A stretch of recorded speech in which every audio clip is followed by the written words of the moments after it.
Good morning, students. Now, today's topic is smart sensors. Today, I discuss about the smart sensor. What is the smart sensors, and what is the difference between the normal sensor and the smart sensor. तो guys, जैसे कि हम ये देख पा रहे हैं हमारे बोर्ड पे स्मार्ट सेंसर का ब्लॉक डायग्राम दिया हुआ है। तो इस स्मार्ट सेंसर का ये जो ब्लॉक डायग्राम है, हम इसको 3 पार्ट में डिवाइड करेंगे। First part is the sensor. It's a normal sensor like the transducer. What is the work of the sensor and what is the work of the transducer? Generally, it sends the physical quantity from the environment and convert into the electrical signal. तो बेटा sensor का काम क्या होता है? Sensor क्या करता है, एक एनवायरमेंट से, चाहे वो टेम्परेचर हो, ह्यूमिडिटी हो, तुम्हारा प्रेशर हो, फिजिकल क्वांटिटी को आपके एनवायरमेंट से मेजर करता है और उसके इलेक्ट्रिकल सिग्नल्स में कन्वर्ट करके आपका इंटरफेसिंग यूनिट्स के पास पहुंचता है। तो ये जो इंटरफेसिंग मॉड्यूल है और ये जो प्रोसेसर है, ये दोनों ही मॉड्यूल अगर आपके एक सेंसर से कनेक्ट हो जाते हैं तो बेटा वो आपका स्मार्ट सेंसर कहलाता है। ये पार्ट जो हमने फर्स्ट पार्ट में डिवाइड किया है, ये जनरली क्या है, एक सेंसर है, जैसे कि ट्रांसड्यूसर आपने पढ़े, ये जनरली वर्क कर रहा है।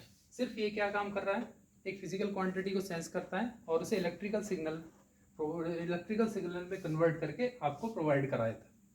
तो ये क्या हुआ, एक general sensor, it's not a smart sensor. तो स्मार्ट का मतलब मीनिंग क्या है यहाँ पे? स्मार्ट का मीनिंग बेटा ये है कि अगर आपका सेंसर कम्युनिकेशन करने में कैपेबल हो, आपके रिजल्ट को डिजिटली डिस्प्ले करे और उसको आपके एनालिसिस के लिए उसको स्टोर करके भी अगर वो रखता है, ये सारी एक्टिविटी अगर आपका एक सेंसर करता है तो उस तरह के सेंसर क्या कहलाते हैं, आपके स्मार्ट सेंसर कहलाते हैं। जनरली आपने इस इंडस्ट्री में देखा होगा, जो बॉयलर्स होते हैं या आपने अपनी गाड़ी के जो मीटर्स होते हैं, स्पीडोमीटर जो होता है, उसमें क्या होती है, एक निडल होती है। वो क्या होते हैं, मैकेनिकल मीटर होते हैं। तो वो एक जनरल, वो भी क्या कर रहा है, आपकी स्पीड को सेंस कर रहा है। तो इस तरह का सेंसर्स क्या है, एक नॉर्मल सेंसर, उसको हम स्मार्ट सेंसर नहीं कहेंगे।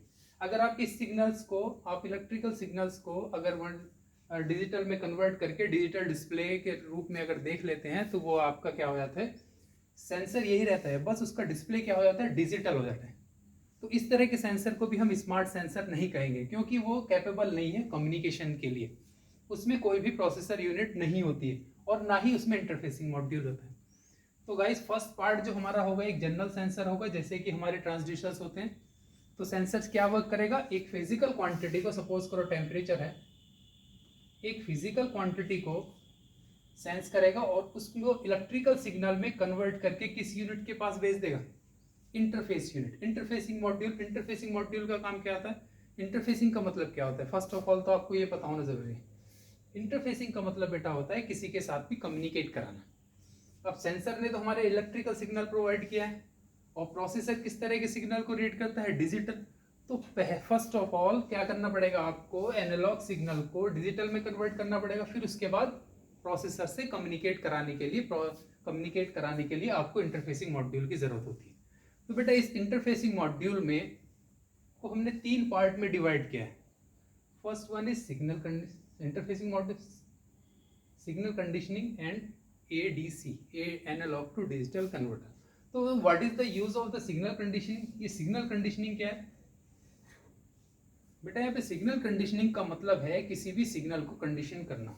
जैसे कि सपोज करो आपकी इंडस्ट्री में आप किसी भी मोटर का टेम्परेचर मेजर करना चाहते हैं, तो जब आप किसी इंडस्ट्री में होगे तो वहाँ पे बहुत नॉइज भी होती है।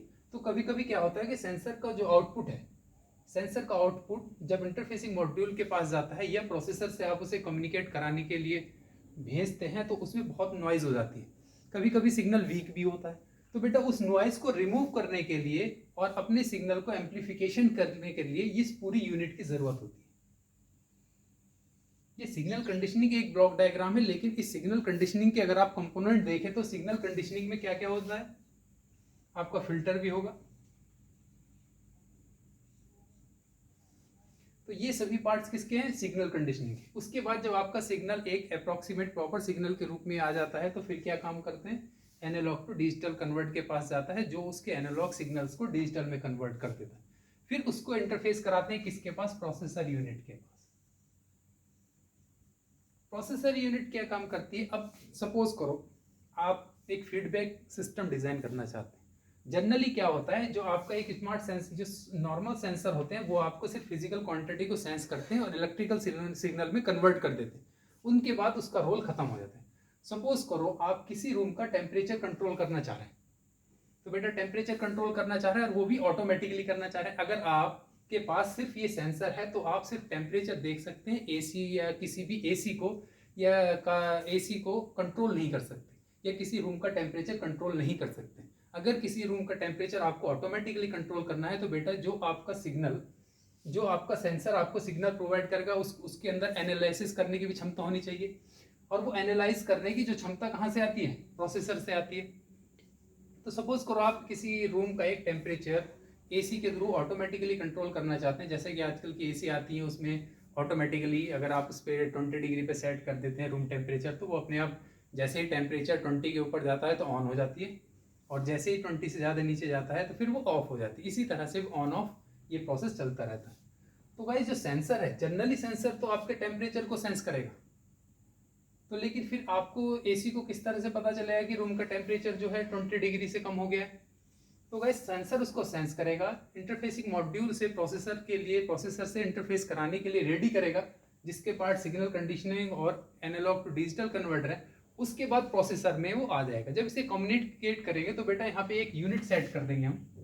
सपोज करो आपने लिमिट यहाँ पे 22 डिग्री सेट की कि हमारे रूम का टेम्परेचर जो है 22 डिग्री सेल्सियस होना चाहिए। तो गाइस जैसे ही टेम्परेचर 22 के अबव जाएगा आपकी एसी क्या हो जाएगी? ऑन हो जाएगी। और जैसे ही 22 से नीचे जाएगा आपकी एसी क्या हो जाएगी? ऑफ हो जाएगी। तो गाइस जब सेंसर से आपको जो सिग्नल मिलता है, प्रोसेसर अपनी सेट यूनिट से कंपैरिजन करता है कि जो हमें सिग्नल मिल रहा है उसे सेट यूनिट से कंपेयर करने के बाद वो डिसाइड करता है कि हमें एसी को ऑन करना है या ऑफ करना है। तो ये आपके फीडबैक सिस्टम डिजाइन करने के लिए एक स्मार्ट सेंसर बहुत ही ज्यादा बेनिफिशियल है आपकी इंडस्ट्री में। एक फर्स्ट इंपॉर्टेंट पॉइंट तो यही हुआ, या इसका एडवांटेज इसको कह सकते हैं। उसके बाद जो भी आपकी यहाँ पे यूनिट प्रोसेस के बाद आएगी वो डिस्प्ले हो जाएगी, ये डिजिटल डिस्प्ले होगी। उसके बाद इसका सबसे मोस्ट इंपॉर्टेंट पार्ट है first memory and the communication. Suppose करो आप किसी इंडस्ट्री में किसी बॉयलर की लास्ट 2 या 3 वीक की जो उसका रिस्पॉन्स है या जो उसकी वर्किंग है उसका एनालाइज करना चाहते हैं कि किस तरह से टेम्परेचर अप और डाउन हुआ। तो अगर आपके पास मेमोरी है तो आप कभी भी चाहे लास्ट 1 वीक का हो या लास्ट 1 मंथ के डेटा को आप एनालाइज कर सकते हैं कि जो हमारा बॉयलर है या कोई भी मशीनरी है उसका रिस्पॉन्स क्या था।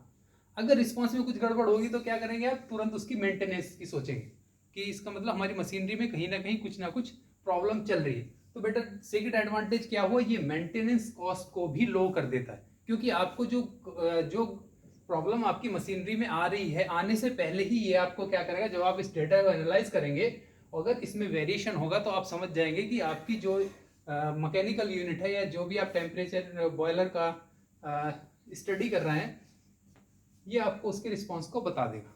और सेकंड पॉइंट जो सबसे इंपॉर्टेंट है दैट इज द कम्युनिकेशन।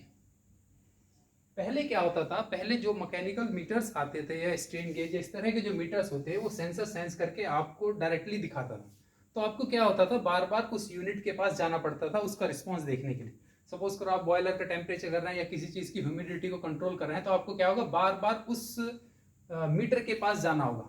आप ऐसा नहीं है कि अपनी एक ऑफिस में बैठ के आप पूरी इंडस्ट्री के सेंसर्स को या पूरी इंडस्ट्री के रिस्पॉन्स को देख सकते थे। लेकिन जब से ये कम्युनिकेशन आया है तो आप अपने सेंसर्स को अपने जो मोटर्स या बॉयलर है उनके पास फिट कर देंगे और अपने ऑफिस से बैठ के, इवन अपने घर से बैठ के भी आप अपने पूरे बॉयलर या पूरी मशीनरीज के रिस्पॉन्स को देख सकते हैं। The second advantage the communication. तो गाइस ये पार्ट हमारा नॉर्मल सेंसर है जो सिर्फ इलेक्ट्रिकल सिग्नल प्रोवाइड कराते हैं, लेकिन हमने ये जो 3 यूनिट जोड़ी इंटरफेसिंग के लिए तैयार कराया कम्युनिकेशन से। इसमें सिग्नल कंडीशनिंग की हमें जरूरत थी उसके एम्पलीट्यूड को इंप्रूव करने के लिए और इसके नॉइज को कम करने के लिए। और second one is the processor. Processor क्या करता है? आपके डेटा को एनालाइज करेगा। जो हमारे फीडबैक लूप सिस्टम डिजाइन करने के लिए बहुत ही बेनिफिशियल होंगे। And the most important part is the memory and the communication. ये सभी चीजें मिलकर किसी भी सेंसर्स को स्मार्ट बनाती है। तो ये जो यूनिट है, सिर्फ इस पार्ट को हम कभी भी स्मार्ट सेंसर नहीं कहते। स्मार्ट का मतलब होता है कि खुद भी वो कैपेबल होता है कुछ जो आप प्रोग्रामिंग के थ्रू डिसीजन लेने में। तो गाइज मैं आशा करता हूँ कि आप इस स्मार्ट सेंसर्स को डिफ्रेंशिएट कर पाएंगे आपके जो नॉर्मल सेंसर हैं, और मैं आशा करता हूँ कि आप सभी को ये बात समझ में आ गई होगी what is the smart sensor and what is the difference between the smart sensors and the normal sensor. तो guys thank you very much.